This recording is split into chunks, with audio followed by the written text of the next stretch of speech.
മാന്യപ്രേക്ഷകർക്ക് എൻ്റെ പ്രണാമം. ഭഗവത്ഗീതയും ഭാഗവതവും നിങ്ങൾ വായിക്കണമെന്ന് പറഞ്ഞൊരു രാഷ്ട്രീയ നേതാവ് കേരളത്തിൽ 98ാമത്തെ വയസ്സിലും ജീവിച്ചിരിപ്പുണ്ട്. ഏറ്റവും അധികം കാലം ബഡ്ജറ്റ് അവതരിപ്പിച്ചത് KM മാണിയും, എന്നാൽ ഏറ്റവും അധികം കാലം MLA ആയിട്ടിരുന്നത് ശ്രീമതി KR ഗൗരിയമ്മയുമാണെന്ന് തോന്നുന്നു. അവര് വേദവും സ്മൃതി ഗ്രന്ഥങ്ങളും എല്ലാം ചേർത്തലയിൽ ജനങ്ങളുടെ കയ്യടി കിട്ടാൻ വേണ്ടി കത്തിച്ച സ്ത്രീയാണ്. മറ്റ് കമ്മ്യൂണിസ്റ്റുകാർ അത് ചെയ്തിട്ടില്ല. ഇവരത് കത്തിച്ച സ്ത്രീയാണ്. അവര് കഴിഞ്ഞ വർഷം ആലപ്പുഴയിലെ DYFI സമ്മേളനത്തില് ചങ്കൂറ്റത്തോടുകൂടി പറഞ്ഞൊരു വരിയുണ്ട്. ഒരു വരിയല്ല, 3-4 വരിയുണ്ട്. അതിലെ ഒരു വരി, എൻ്റെ ചെറുപ്പകാലത്ത് ഈ ആലപ്പുഴയിലൂടെ യുവതിയായ എനിക്ക് നടക്കാൻ ഒരു ബുദ്ധിമുട്ടും ഒരു പ്രശ്നവും ഉണ്ടായിരുന്നില്ല. ധൈര്യമായിട്ട് ഞാൻ നടന്നിരുന്നു. എൻ്റെ പ്രായം ജനങ്ങളുടെ അഭിപ്രായത്തിൽ അങ്ങനെ ചെയ്യരുത് എന്ന് പറയത്തക്ക വിധത്തിലുള്ളതായിരുന്നു. എങ്കിലും ഇന്ന് 95ാമത്തെ വയസ്സിൽ ഞാൻ ആലപ്പുഴയിലൂടെ ഒറ്റയ്ക്ക് നടന്നു പോയാൽ ഒരു സ്ത്രീ എന്ന കാരണത്തിൽ തന്നെ ഞാൻ വീട്ടിലേക്ക് ചിലപ്പോൾ എത്തിയെന്ന് വരില്ല. ഇത് പറഞ്ഞത് 95 വയസ്സ്, അന്ന് അവർക്ക് 95 വയസ്സായിട്ടുള്ള ശ്രീമതി KR ഗൗരിയമ്മയാണ്. എന്നിട്ട് അവര് തന്നെ DYFIക്കാരോട് ആലപ്പുഴ ജില്ലാ മീറ്റിംഗിൽ ഉപദേശിച്ചു. മലയാള മനോരമയിൽ ബോക്സിൽ വന്നു. അത് അവരുപദേശിച്ചു, മക്കളെ, നിങ്ങൾ ഭാഗവതവും ഭഗവത്ഗീതയും വായിക്കണം. അത് വായിച്ച് പഠിച്ച് ജീവിതത്തിൽ പ്രാവർത്തികമാക്കിയിരുന്ന കാലത്തായിരുന്നു യുവതിയായ എനിക്ക് റോട്ടിലൂടെ നടക്കാൻ ബുദ്ധിമുട്ടില്ലാതിരുന്നത്. ഇന്ന് നിങ്ങൾ പഠിച്ചതേതോ അല്ലെങ്കിൽ പ്രായോഗികമാക്കുന്നതേതോ ഒരുപക്ഷെ അതായിരിക്കാം എനിക്ക് പോലും ഈ റോട്ടിലൂടെ നടക്കാൻ ബുദ്ധിമുട്ട് തോന്നുന്ന അവസ്ഥയിലെത്തിയത്. അവര് പടച്ചുവിട്ട അനുയായികൾ ഇന്നും അതേ നിഷേധാത്മകതയിൽ തന്നെ നിലനിൽക്കുന്നു. അച്യുതാനന്ദന്റെ മകൻ ഗുരുവായൂരിൽ പോകുമ്പോഴും അച്ഛൻ പടച്ചുവിട്ട ഈസത്തിന്റെ അനുയായികള് അതേ നിഷേധാത്മകതയിൽ നിൽക്കുന്നു.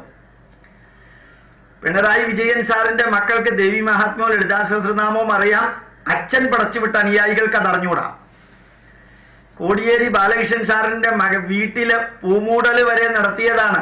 ക്ഷേത്രത്തില്, അങ്ങാടിപ്പുറം ക്ഷേത്രത്തില്, തിരുമാന്താകുന്നില്. പക്ഷെ പുറത്ത് പടച്ചുവിട്ട അനുയായികൾ അതിനെതിരായിട്ട് തന്നെ പ്രസംഗിച്ചുകൊണ്ട് നടക്കുന്നു.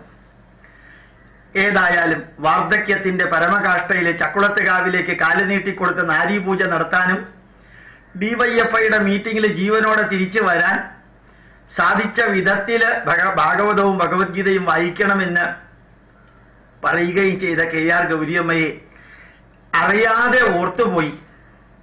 ഇന്നലെ ആരാധ്യനായ മെട്രോമാൻ ശ്രീധരന്റെ ഒരു ഇന്റർവ്യൂ ഉണ്ടായിരുന്നു.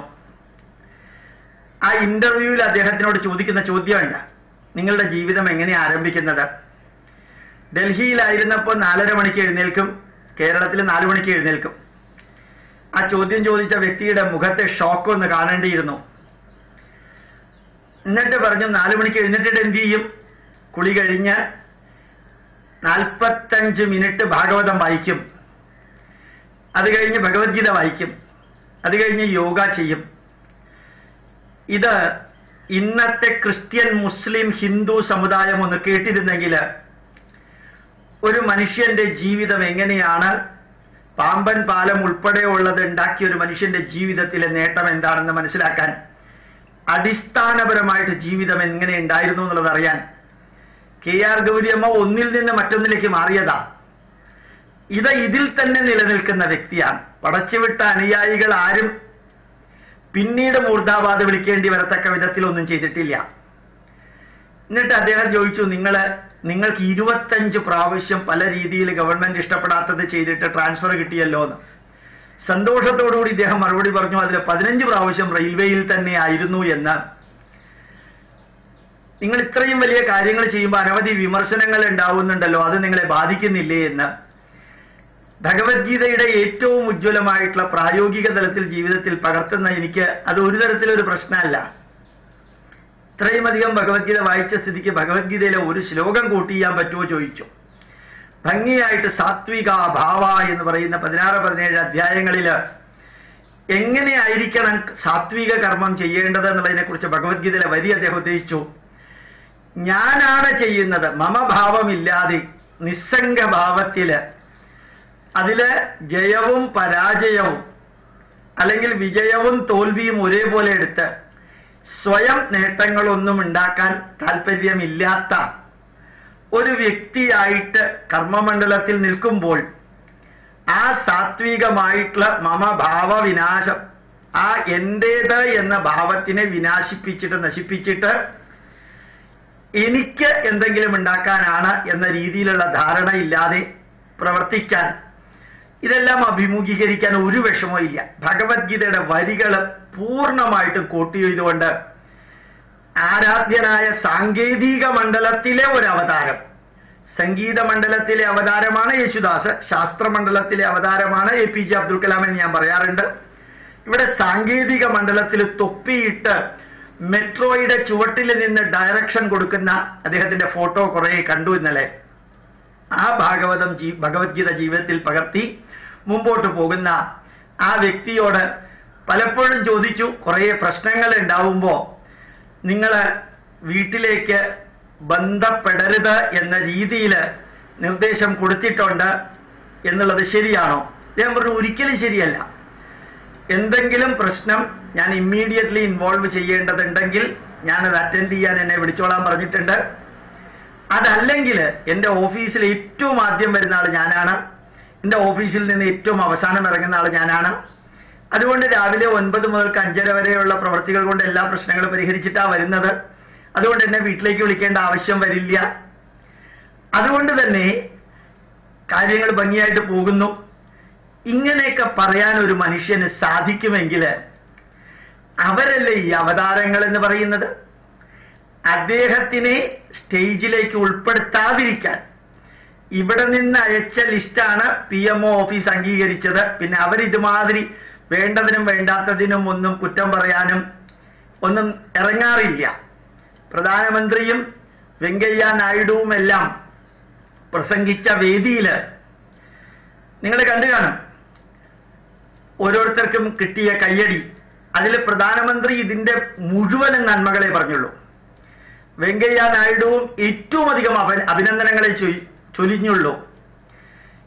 കേരളം ഭരിക്കുന്ന വ്യക്തി പറഞ്ഞത് അതിനിടയ്ക്ക് ഒരു കൊസ്രാക്കൊള്ളി ചേർത്ത് അതിനെ വിവാദമാക്കാൻ വേണ്ടി പറഞ്ഞ ആ വരി കേട്ടപ്പോൾ തോന്നി, ചില വ്യക്തികളുടെ ജന്മസ്വഭാവം ജാത്യാലുള്ളത് തൂത്താ പോവില്ല എന്നെനിക്ക് തോന്നി.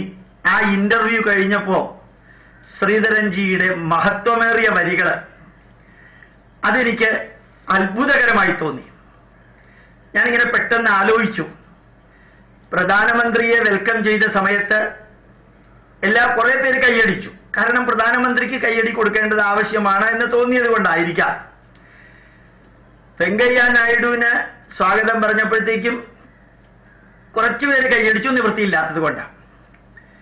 കേരള മുഖ്യമന്ത്രിക്ക് സ്വാഗതം പറഞ്ഞപ്പോഴത്തേക്കും ഈ മെട്രോ ഉണ്ടാക്കാൻ വേണ്ടിയിട്ട് മുമ്പോട്ട് വന്ന സമയത്ത് കരിങ്കല്ല് ഇറക്കാനും അതുപോലെ തന്നെ അയൺ റോഡ് ഇറക്കാനും വേണ്ടി നോക്കുകൂലിയും കുത്തുകൂലിയും മറ്റേ കൂലിയും എല്ലാം വാങ്ങിച്ച, ഇത് നടത്താതിരിക്കാൻ വേണ്ടി ശ്രമിച്ച ആ രാഷ്ട്രീയ പാർട്ടിയുടെ നേതാവിന് സ്വാഗതം പറഞ്ഞപ്പോൾ അക്കൂട്ടത്തിൽ കുറേ പേര് നിവൃത്തിയില്ലാത്തത് കൊണ്ടോ അല്ലെങ്കിൽ വേണം ഞങ്ങളുടെ നേട്ടമാണെന്ന് വരുത്തി തീർക്കാൻ വേണ്ടിയോ കൈയടിച്ചു. അതുപോലെ തന്നെ നമ്മുടെ ഗവർണറെ വന്നപ്പോഴത്തേക്കും സ്വാഭാവികമായിട്ടും അടിക്കുന്ന കൈയടിച്ചു. പക്ഷെ ജീവിതത്തിൽ ഭാഗവതവും ഭഗവത്ഗീതയും പകർത്തിയ വ്യക്തി, അദ്ദേഹം നിരന്തരം പത്രമാധ്യമങ്ങളിൽ നിറഞ്ഞിരിക്കുന്ന ആളല്ല. നേരത്തെ പറഞ്ഞതിൽ 3 പേര് നിരന്തരം പത്രമാധ്യമങ്ങളിൽ നിറഞ്ഞിരിക്കുന്നതാണ്. അഡ്വർടൈസ്മെന്റിലൂടെയോ അല്ലാതെയോ നരേന്ദ്രമോദിയും പിണറായി വിജയനും കുറേയൊക്കെ ഗവർണറും പത്രമാധ്യമങ്ങളിൽ നിറഞ്ഞിരിക്കുന്ന വ്യക്തികളാണ്. അതുകൊണ്ട് അതേ രീതിയിലുള്ള പ്രതികരണം ചിലപ്പോൾ വേണമെങ്കിൽ പ്രതീക്ഷിക്കാം. പക്ഷെ പത്രമാധ്യമങ്ങളിൽ ഒരിക്കലും വരാത്ത ഈ യവനികയ്ക്ക് പുറകിൽ നിൽക്കുന്ന ആ മെട്രോ ശ്രീധരൻ എന്ന സാങ്കേതിക അവതാരത്തിന് സ്വാഗതം പറഞ്ഞപ്പോൾ സംഭവിച്ചത് എന്താണെന്ന് ഞാൻ നിങ്ങളോട് പറയുന്നതിനേക്കാളും നേരിട്ട് കേൾക്കുക. നേരത്തെ കേട്ടതുമാതിരി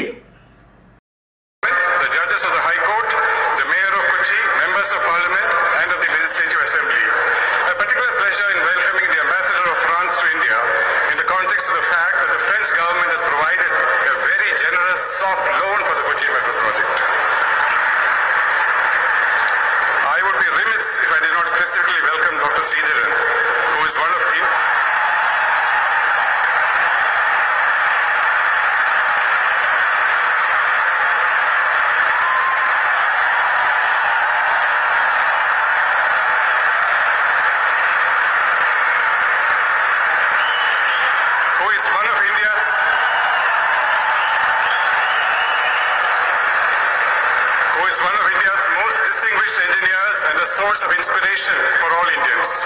None of us are in any doubt that our metro